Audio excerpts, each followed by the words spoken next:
எண்ணத்தில் நலமிருந்தால் எல்லாம் சிறக்கும். ஜோதிடர் பொய்க்கலாம், ஜோதிடம் பொய்க்காது.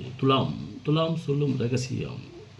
நடுநிலைவாதிகளாகவும் மற்றவர்களிடம் எளிதில் பழகும் தன்மை கொண்டவர்களாகவும் வெளிப்படைத்தன்மை கொண்டவராகவும் சுய கட்டுப்பாட்டை கொண்டவராகவும் பன்முக திறமை கொண்டவராகவும் பிறரை சார்ந்தே வாழக்கூடியவர்களாகவும் ஜனரஞ்சகத்தன்மை கொண்டவராகவும், அதாவது தம்முடைய கருத்தை பிறர் எளிதில் புரிந்து கொள்ளும் பாமர தன்மையுடன் செயல்படுவார்கள்.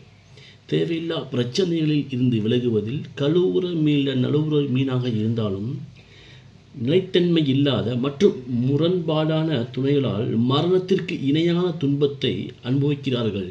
முதல் திருமணம் மற்றும் காதல் திருமணம் வாழ்வில் விரக்தியை தருவதாக அமைகிறது.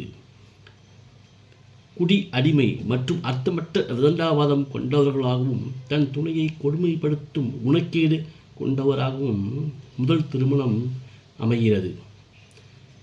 வெகு சிலருக்கே மிக குறைந்த அளவு ஒத்துப்போகிறது முதல் திருமணம். மற்றும் பொறுப்பற்ற குழந்தைகளாலும் நிம்மதி இழந்தாலும் ஜீவனம் தரும் தொழில் நிலையில் உயர் பதவிகள் மற்றும் அரசு சம்பந்தப்பட்ட பணிகளில் வேலை செய்யும் அமைப்பு கொண்டவராகும். அதன் மூலம் மன அமைதி மற்றும் நிம்மதியை தேடி வாழ்வை கடமைக்காக நகர்த்தி செல்வதே துலாம் சொல்லும் ரகசியம் என்று கூறி விடைபெறுவது உங்கள் ராஜா ஜோதிடராதி. மீண்டும் அடுத்த பதிவில் சந்திப்போம். நன்றி, வணக்கம்.